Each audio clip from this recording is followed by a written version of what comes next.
کیا آپ صلی اللہ علیہ وسلم نے اپنی زندگی میں کبھی آذان دی ہے یا نہیں دی؟ اکثر لوگ اس سوال کا جواب جاننا چاہتے ہیں۔ اکثر لوگوں کو اس سوال کے جواب کا پتہ نہیں ہے، تو آج کی اس ویڈیو میں آپ حضرات کے سامنے اس سوال کو تفصیل کے ساتھ پیش کیا جائے گا اور اس کے جواب بھی آپ حضرات کی خدمت میں پیش کیے جائیں گے۔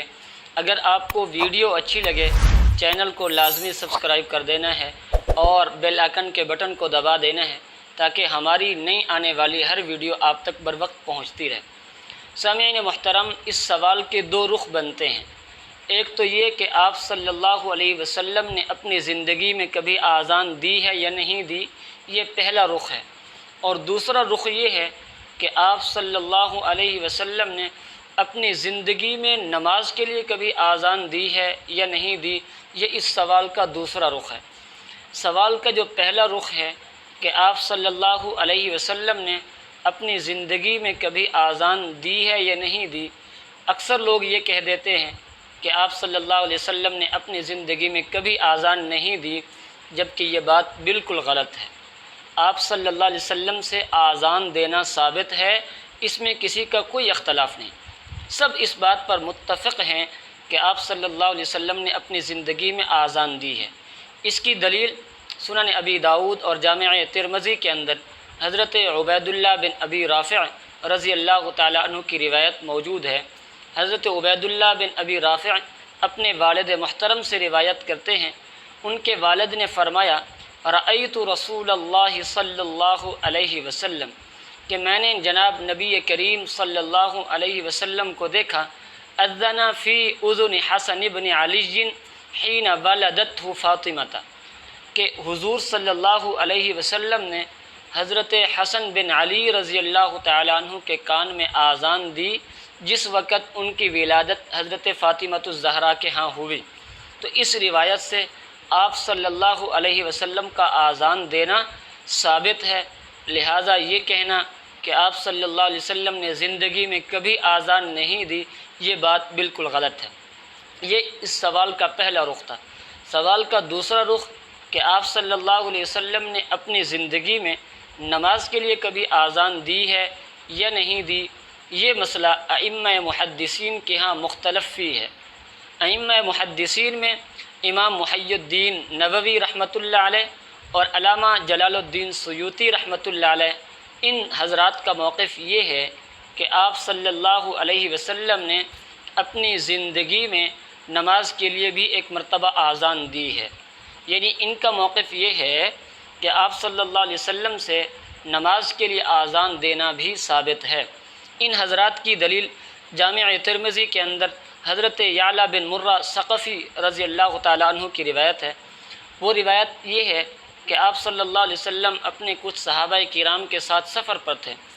راستے میں کسی جگہ آرام کے لیے پڑاؤ ڈالا تو بارش ہونے لگی۔ آپ صلی اللہ علیہ وسلم نے دیکھا کہ آسمان سے بارش برس رہی ہے اور زمین پر پانی اور کیچڑ ہے۔ فأذن رسول اللہ صلی اللہ علیہ وسلم وہو علی راحلتہ، آپ صلی اللہ علیہ وسلم نے اپنی سواری پر آذان دی۔ اس کے بعد اس روایت میں آتا ہے آپ صلی اللہ علیہ وسلم نے اپنے صحابہ کرام کو نماز پڑھائی۔ تو یہ حضرات کی پہلی دلیل ہے کہ فأذن رسول اللہ صلی اللہ علیہ وسلم، آپ صلی اللہ علیہ وسلم نے آذان دی اور پھر نماز بھی پڑھائی۔ یہ اس بات کا ثبوت ہے کہ آپ صلی اللہ علیہ وسلم نے نماز کے لیے آذان دی ہے۔ اسی طرح ان حضرات کی دوسری دلیل یہ بھی ہے کہ یہ حضرات فرماتے ہیں کہ آپ صلی اللہ علیہ وسلم، ایسا نہیں ہو سکتا کہ آپ صلی اللہ علیہ وسلم ایک کام کے کرنے کا کسی کو حکم دیں اور پھر اس کے فضائل بھی بہت زیادہ بیان فرمائیں اور خود حضور صلی اللہ علیہ وسلم اس پر عمل کر کے نہ دکھائیں، ایسا نہیں ہو سکتا۔ لہٰذا حضور صلی اللہ علیہ وسلم نے آذان دینے کا حکم بھی دیا اور اس کے فضائل بھی بے شمار احادیث میں آپ صلی اللہ علیہ وسلم نے بیان فرمائے۔ اب حکم بھی دیا، فضائل بھی بیان فرمائے، اس کے باوجود حضور نے یہ آذان دے کر صحابہ کرام کو تعلیم نہ دی ہو، ایسا ممکن ہی نہیں ہے۔ لہٰذا ان دو روایات سے وہ کہتے ہیں ثابت ہوتا ہے کہ جناب نبی کریم صلی اللہ علیہ وسلم نے اپنی زندگی میں نماز کے لیے آذان دی ہے۔ جبکہ جمہور محدثین، جن میں علامہ ابن حجر عسقلانی، علامہ زرقانی اور امام دارقطنی رحمہم اللہ، ان حضرات کا موقف یہ ہے کہ آپ صلی اللہ علیہ وسلم نے اپنی زندگی میں نماز کے لیے کبھی آذان نہیں دی، یعنی آپ صلی اللہ علیہ وسلم سے زندگی میں نماز کے لیے آذان دینا ثابت نہیں ہے۔ مطلق آذان تو ثابت ہے، لیکن نماز کے لیے آذان دینا آپ صلی اللہ علیہ وسلم سے ثابت نہیں ہے۔ باقی کیوں ثابت نہیں ہے، اس کی وجہ کیا ہے؟ اس کی وجہ وہ حضرات یہ فرماتے ہیں کہ آذان نہ دینا نماز کے لیے یہ آپ صلی اللہ علیہ وسلم کی خصوصیات میں سے ہے۔ بہت سارے کام ایسے ہوتے ہیں جو صرف انبیاء کی ذات کے ساتھ خاص ہوتے ہیں، ان کی خصوصیت ہوتے ہیں، عام آدمیوں کے لیے وہ کام جائز نہیں ہوتے۔ مثلا آپ صلی اللہ علیہ وسلم کی یہ خصوصیت ہے کہ آپ صلی اللہ علیہ وسلم کے نکاح میں بیک وقت 9 بیویاں تھیں، جبکہ امت کے لیے بیک وقت 4 بیویوں سے زیادہ اپنے پاس رکھنے کی اجازت نہیں ہے۔ تو 4 سے زائد بیویاں ایک ہی وقت میں رکھنا یہ صرف انبیاء کی خصوصیت ہے، عام لوگوں کے لیے یہ کام جائز نہیں ہے۔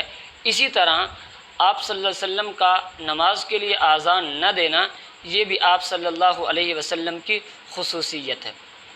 اور جہاں تک اس حدیث کا تعلق ہے جو علامہ نووی رحمۃ اللہ علیہ اور علامہ جلال الدین سیوطی رحمۃ اللہ علیہ نے جامع ترمذی کے حوالے سے پیش کی ہے، وہ اس حدیث کا جواب علامہ ابن حجر عسقلانی رحمۃ اللہ علیہ نے اپنی کتاب فتح الباری شرح صحیح بخاری کے اندر نقل فرماتے ہیں۔